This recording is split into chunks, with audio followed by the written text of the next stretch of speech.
Peace, family, peace, peace, peace. One of the things I remember when I first got involved in the personal development space was this, right? One of the phenomenal mentors online, of course, was Jim Rohn.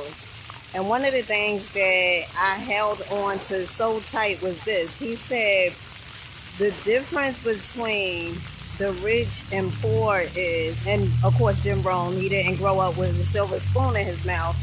But one of the things he said was the rich, they invest first, and then they spend. And the poor, they spend, and they lucky if they have anything left to invest. And I remember I heard that saying. And as I am reading The Richest Man of Babylon, it makes so much sense, okay? Because he was one of the first people that I heard recommend that book, The Richest Man of Babylon, him and Eric Thomas. So we have to understand that there are certain laws in this here universe, and I always tell you guys that the laws of the universe, it guides us, okay? Well, some people want to get ahead, and, they may do certain things, and there's no judgment. They may do certain things and stuff like that to see, well, I'm going to take the shortcut to success. But there's really no shortcut to success.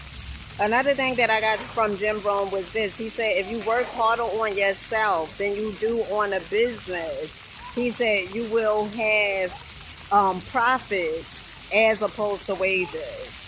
So we have to understand that certain things that we have been programmed to believe, that those things do not work, okay? And although we may have got programming from our family members, from the loved ones, right? We may think, well, they knew best. But we could look at how we grew up and how our lives was, when we was growing up.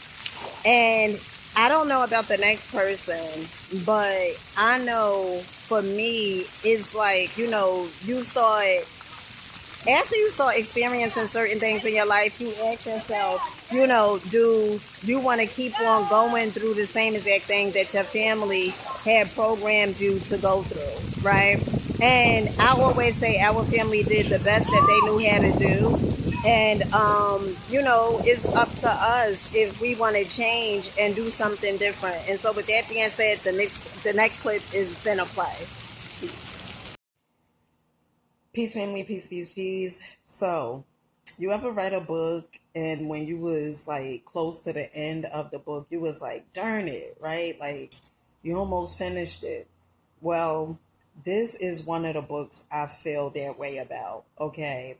I never thought in a trillion years I would be saying it. The Richest Man in Babylon. Honey, if you don't have this book, I highly advise you to go get this book as soon as possible. You guys will always hear me recommend books, okay? Books that I am reading, books that are self-development books, books that will have you working on yourself, okay? And so as I was here reading this book, I had this book in my closet for a minute, okay? This is actually like my second time reading it. And it's so funny what they say, it's not that you will see something different in the book, right? Is that you have become a different person, right? Through studying and everything like that. And one of the things it says is this, okay? Because sometimes we have this notion that only certain people are able to become successful or wealthy. But I can assure you that is not true. And in the book, it says how to study for financial success. And it says, who can be successful in acquiring money? Who are favored ones? Who can escape the grind of making ends meet and enjoy all the benefits offered by a well-filled purse? Are they only those with miserly natures, the penny pinchers? Are they only those born under some lucky star, favorites of the gods? Not at all. Financial success is something that is within the reach of every person who has a desire to succeed. to such an extent that he is willing to study and work to accomplish his ambition. Financial success is the logical result of consistent effort in the right direction and wisely taking action. One of the things that you have to understand, and I did a video on this book a few days ago, okay, titled Money is Not the Problem. It is money is not the problem, okay? Money has and will never be the problem. What's the problem is the way we think of money. What's the problem is the miseducation when it comes to money.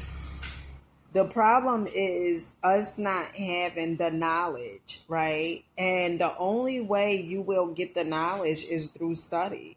So when someone say, well, I want to become wealthy, but I don't have the time to study, then it makes me feel like, well, do you really want to become wealthy?